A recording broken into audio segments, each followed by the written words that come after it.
श्री शिवाय नमस्तुभ्यम। दोस्तों, आप सभी लोग जानते हैं कि सावन का महीना शुरू हो गया है और इस सावन के महीने में जो सावन महीने की पंचमी तिथि है वो भी आने वाली है। तो दोस्तों, हम आपको बता दें कि इस सावन महीने की जो पंचमी तिथि है वो पड़ रही है 22 जुलाई 2024 के दिन। और हम आप लोगों को बता दें दोस्तों कि सावन महीने की पंचमी तिथि के दिन किया जाने वाला पंडित जी द्वारा बताया गया एक गन्ने के रस वाला उपाय है। दोस्तों, ये गन्ने के रस वाला उपाय जो व्यक्ति सावन महीने की पंचमी तिथि के दिन कर लेता है भाई, उसके घर में कभी धन से जुड़ी हुई जो समस्या है वो नहीं आती है। मतलब कि अगर आपके घर में पैसा भी नहीं है, आपका घर भी नहीं है, आपके पास कुछ भी नहीं है, धन से जुड़ी हुई समस्या है, तो भाई आप लोगों को ये गन्ने के रस वाला उपाय जरूर करना चाहिए। क्योंकि इस उपाय को करने से दोस्तों आप लखपति भी बन सकते हो और करोड़पति भी बन सकते हो और आपके घर में जो धन की समस्या है वो पूर्ण रूप से दूर हो जाएगी। तो आखिर दोस्तों, इस गन्ने के रस वाले उपाय को हमें सावन महीने की पंचमी तिथि के दिन कैसे करना होता है, इस वीडियो में हम आप लोगों को बताएंगे। और इस उपाय को पहले आप लोग अच्छे से समझ लेना, उसके बाद ही करना, क्योंकि इस उपाय का जो फल है दोस्तों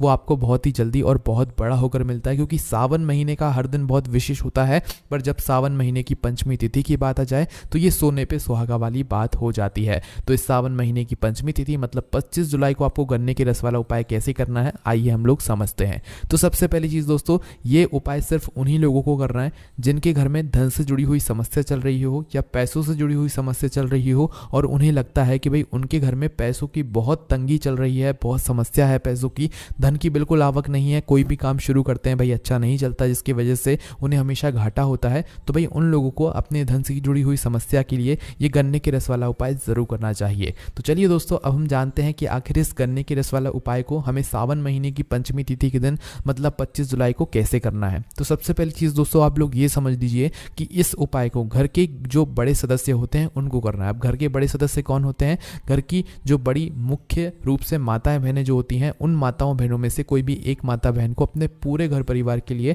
इस गन्ने के रस वाले उपाय को करना है। ठीक है, इस वाले उपाय को घर के सभी सदस्यों को करने की बिल्कुल भी जरूरत नहीं है, इस बात का भी आप लोग विशेष रूप से ध्यान रखना। ठीक है, तो करना क्या है दोस्तों, सावन महीने की जो पंचमी तिथि होगी जो कि 25 जुलाई 2024 के दिन रहेगी, इस दिन जो घर की बड़ी माताएं बहनें हैं वो माताएं बहनें इस वाले उपाय को जरूर करें। ठीक है, तो करना क्या है दोस्तों, सबसे पहली चीज दोस्तों, इस उपाय को करने के लिए आपके घर में तुलसी जी का क्यारा होना चाहिए। तुलसी का क्यारा कहने का मतलब है कि तुलसी जी का पौधा होना चाहिए। ठीक है, तो ये तो बात हो गई कि आपके घर में जो है तुलसी जी का पौधा होना चाहिए। और इस उपाय को करने की सबसे अच्छी बात ही यही है कि भाई इस उपाय को आप अपने घर में ही कर सकते हो, आपको कहीं बाहर जाने की बिल्कुल भी जरूरत नहीं है। ठीक है, तो ये बात तो आप लोग समझ गए। अब दोस्तों, जो सबसे महत्वपूर्ण चीज आती है जो कि आप उपाय के नाम में ही समझ सकते हो, वो आती है दोस्तों गन्ने के रस की, है ना। अब गन्ने का रस हम लोग कहाँ से लाएंगे? देखो, गर्मी का मौसम होता है तो गन्ने का रस आराम से मिल जाता है, पर इस मौसम में हमें गन्ने का रस कैसे मिलेगा? तो दोस्तों, बहुत सारी दुकानें होती हैं जहां पर आप लोगों को आराम से गन्ने का रस मिल जाएगा। ठीक है,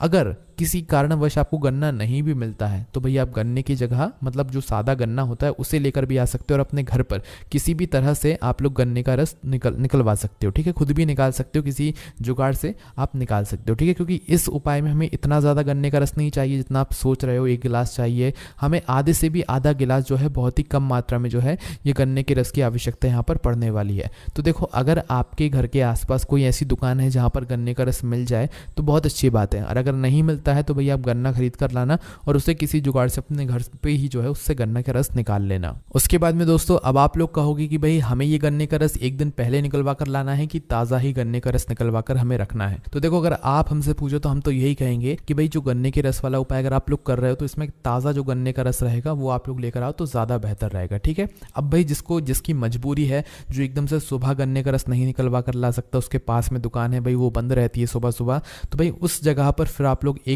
दिन पहले मतलब रात्रि में जो है गन्ने का रस निकलवा कर रख सकते हो। पर पहली जो पूरी कोशिश होनी चाहिए वो यही होनी चाहिए कि आप सुबह सुबह किसी भी तरह से जो है गन्ने का रस लेकर आ जाओ, ताज़ा वाला, है ना। आप जो है ज़्यादा पुराना गन्ने का रस इसमें प्रयोग ना करो, ताज़ा गन्ने का रस अगर मिल जाता है तो ज़्यादा अच्छी बात है। और अगर नहीं मिलता भाई आपकी पूरी कोशिश करने के बाद भी ताज़ा गन्ने का रस, तो भाई आप एक गन्ना लेकर आना और उस गन्ने का जो है किसी जुगाड़ से अपने ही घर में गन्ने का रस निकाल लेना। बहुत ही कम मात्रा में हमें गन्ने का रस चाहिए पड़ेगा, ज़्यादा नहीं चाहिए पड़ेगा। ठीक है, तो अपनी एक कटोरी कटोरी लेना और कटोरी में ही जो है थोड़ी मात्रा में अपना गन्ने का रस गन्ने से निकाल लेना किसी भी जुगाड़ से, क्योंकि जुगाड़ से जो है आप लोग गन्ने का रस आराम से अपने घर पर ही निकाल सकते हो। और अगर आपके घर के आसपास कोई दुकान है तो भाई उस दुकान से आप लोग निकलवा कर लेकर आ जाना। पर दोस्तों ध्यान रखना, अगर आप लोग दुकान से गन्ने का रस निकलवा कर लाओगे तो उससे ये बोलना कि हमें पीने के लिए गन्ने का रस नहीं चाहिए, हमें किसी काम के लिए चाहिए, तो आप इसमें पुदीना या जो नींबू होता है वो बिल्कुल भी ना मिलाएं। सादा गन्ना लें और उसको जो है उसका गन्ने का जूस हमें निकाल कर दे दें, इसके अलावा और हमें कुछ भी नहीं चाहिए उसमें, है ना। नहीं तो वो लोग जो है पुदीना भी लगा देते हैं और जो नींबू होता है वो भी लगा देते हैं, है ना। तो आपको ये पहले ही बोल देना, सादा आपको गन्ना लेना है और उसका जूस जो है निकलवा कर लेकर आ जाना है ना। अपने घर पर भाई जैसे ही आप लोग आ जाते हो पंचमी तिथि के दिन आप लोगों को किस समय ये वाला उपाय करना है ये भी बात आप लोग सुन लो। तो देखो पंचमी तिथि के दिन मतलब सावन महीने की जो पंचमी तिथि है वो 25 जुलाई 2024 के दिन है। तो इस दिन जितना जल्दी सुबह आप लोग ये वाला उपाय कर सकते हो उतना जल्दी करने की कोशिश करना। बाकी आप इस उपाय को 10, 11 या 12 दोपहर के 12 बजे तक भी इस उपाय को करोगे तो भी कोई दिक्कत वाली बात यहाँ पर नहीं रहेगी, ठीक है। इस उपाय को आपको शाम के समय प्रदोष काल में नहीं करना है, इस बात का ध्यान रखना। दिन में रहते हुए ही आप लोगों को ये वाला उपाय करना है। और ये वाला उपाय करने के लिए आपके घर में तुलसी का क्यारा होना चाहिए, इसके अलावा और ये वाला उपाय कहीं पर भी नहीं होने वाला है। तो जैसे ही आप लोगों के पास गन्ने का रस आ जाता है, अब आप अपने उपाय को करने के लिए क्या करें, सबसे पहले तो शुद्धता का विशेष रूप से ध्यान रखें। स्नान करके शुद्ध होकर अच्छे वस्त्र पहनकर ही जो है आप लोग अपना उपाय करने के लिए गन्ने का रस लेकर अपने ही घर में जहाँ पर आपका तुलसी का क्यारा रखा हुआ है या तुलसी का जो गमला होता है वो रखा हुआ है, जहाँ पर आपकी तुलसी मैया रखी हुई हैं भाई वहाँ पर आप लोगों को पहुँच जाना है। क्या लेकर पहुँचना है, सिर्फ इस गन्ने के रस को लेकर पहुँचना है, इसके अलावा और किसी चीज़ को लेकर नहीं पहुँचना है, ठीक है। और किसको पहुँचना है, घर की जो बड़ी माताएं बहन है उनमें से कोई भी एक माता बहन जो है इस वाले उपाय को कर सकती है, ठीक है। तो उसको ही गन्ने का रस जो है निकलवा कर लाना है और उपाय को करने के लिए यहाँ पर पहुँच जाना है। ज़रूरी नहीं है कि वही निकलवा कर लाए, वो अपने घर के किसी और सदस्य से बोल सकती है कि भाई तुम गन्ने का रस निकलवा कर ले जाओ, क्योंकि हमें ये वाला उपाय करना है, ठीक है। उपाय बस घर की जो बड़ी माताएं बहनें हैं उनमें से किसी भी एक माता बहन को करना है, इस बात का ध्यान रखना है। तो अपना गन्ने का रस लेकर आप लोग आ जाओ तुलसी के क्यारे के पास में, है ना। अब तुलसी के क्यारे के पास में जैसे ही आप लोग आ जाते हो उसके बाद में आप लोग क्या करना है, अपना जो गन्ने का रस है उसको एक कटोरी में निकाल कर रख लेना, क्योंकि जितना आप लेकर आए हुए हो 1 गिलास गन्ने का रस उतने की हमें आवश्यकता यहाँ पर नहीं पड़ने वाली है। हमें मात्र एक कटोरी से भी आधी कटोरी की जो है हमें यहाँ पर आवश्यकता पड़ने वाली है, ठीक है। तो अपने गन्ने के रस को कटोरी में थोड़ा सा निकाल कर रख लेना, बाकी गन्ने का जो जूस है भाई उसे अपना अलग रख लेना, है ना। उसे आप अपने कार्य में प्रयोग ले लेना, पर ये वाला जो गन्ने का रस है कटोरी वाला इसे आपको जो है उपाय में प्रयोग करना है। अब देखो तुलसी के क्यारे के पास में आप लोग आकर खड़े हो गए और आपके हाथ में क्या है, गन्ने का रस। दोस्तों गन्ने के रस को हम ईख का रस भी कहते हैं, नहीं तो कुछ लोग पहचान नहीं पाते हैं, इसलिए ये जो गन्ने का रस है ये ईख का ही रस है ना। तो करना क्या है दोस्तों, आपने अपने हाथ में जो है गन्ने के रस की कटोरी पकड़ी। अब आपको अपने सीधे हाथ की हथेली से ये वाला उपाय करना है। किस हाथ से करना है, सीधे हाथ की हथेली से करना है, मतलब सीधे हाथ की हथेली में जो अंजनी होती है उस अंजनी से आप लोगों को अपना ये वाला उपाय करना है। करना क्या है, अपने उल्टे हाथ की हथेली में इस गन्ने की रस की कटोरी को आप लोग पकड़ लो, है ना। जैसे ही गन्ने की रस की कटोरी को उल्टे हाथ में पकड़ते हो आप अपने सीधे हाथ की अंजनी में थोड़ा सा गन्ने का रस लो। कितना सा, अंजनी लो, मतलब अपनी हथेली को सामने रखो और अपनी अंजनी में थोड़ा सा गन्ने का रस ले लो, है ना। थोड़ा सा गन्ने का रस लेने के बाद दोस्तों क्या करना है, आप लोगों को आंखें बंद करना है। आंखें बंद करके आपको अपना नाम और अपना गोत्र बोलना है। क्या बोलना है, अपना नाम और अपना गोत्र बोलना है। अब देखो यहाँ पर नाम तो आप लोगों को पता होगा, ये तो सीधी सी बात है, पर बहुत सारे लोगों को गोत्र नहीं पता होगा। तो भाई उपाय करने से पहले आपके घर के जो बड़े हो भाई उनसे आप पहले गोत्र पूछ लेना, है ना। परिवार का एक ही गोत्र होता है, अलग अलग नहीं होता है ना।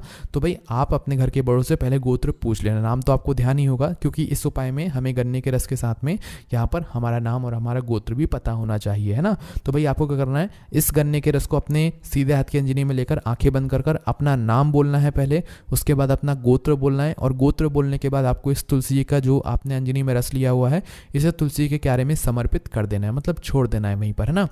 अब भाई बहुत सारे लोग यहाँ पर ये समझेंगे कि इस गन्ने के रस को हमें तुलसी के पौधे के ऊपर छिड़कना है, पर ऐसा नहीं है। तुलसी जी का जो क्यारा होगा, तुलसी जी की जो मिट्टी होगी या तुलसी जी की जो जड़ होगी भाई उसके ऊपर आप लोगों को जो है इस गन्ने के रस को छोड़ना है ना। अपना नाम और अपना गोत्र बोलने का तो वो भी अपने सीधे हाथ के अंजनी में जितना गन्ने का रस है सिर्फ उतना ही छोड़ना है।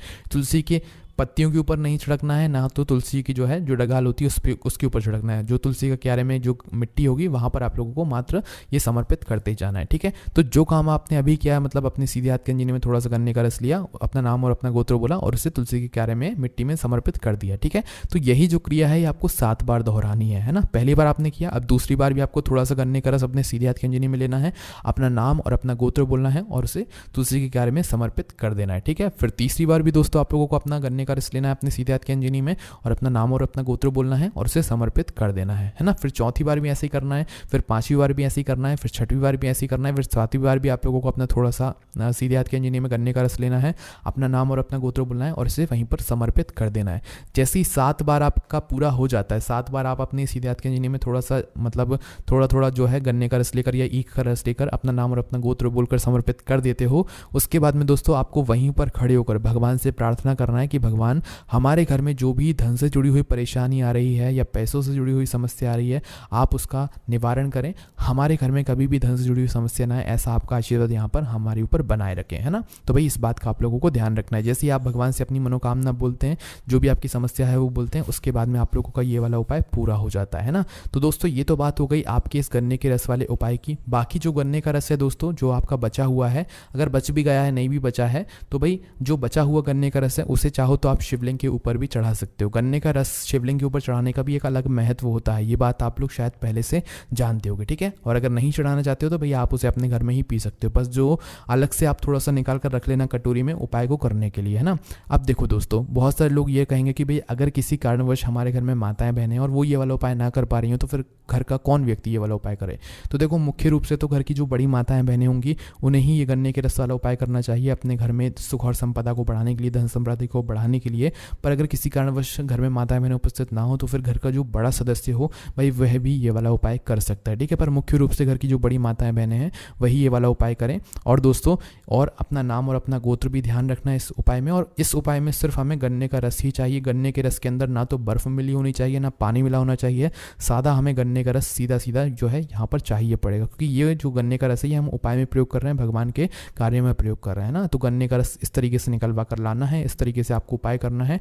और उपाय जैसे ही आप लोग कर लेते हो उसके बाद दोस्तों आपको कुछ समय इंतजार करना है और आपको इस उपाय को करने का जो फल है वो मिलना शुरू हो जाएगा। मतलब आपके घर की जो स्थिति है वो धीरे धीरे करके बहुत अच्छी हो जाएगी। आप लखपति भी बन सकते हो और करोड़पति भी बन सकते हो। ये भगवान के आशीर्वाद के ऊपर निर्भर करता है कि वो आपको कितना आशीर्वाद देते हैं। इसलिए पूरे मन और पूरे विश्वास से आप लोग इस सावन महीने की पंचमी तिथि को मतलब 25 जुलाई 2024 के दिन आप लोग ये वाला उपाय करना। बाकी दोस्तों ये वाला उपाय आपको हमारी वेबसाइट भोलेनाथपत्ती.com पर भी आपको आसानी से पढ़ने के लिए मिल जाएगा। कोई भी समस्या है कमेंट करके पूछ सकते हैं। ओम नमः शिवाय, जय भोलेबाबा, श्री शिवाय, नमस्तुभ्यम।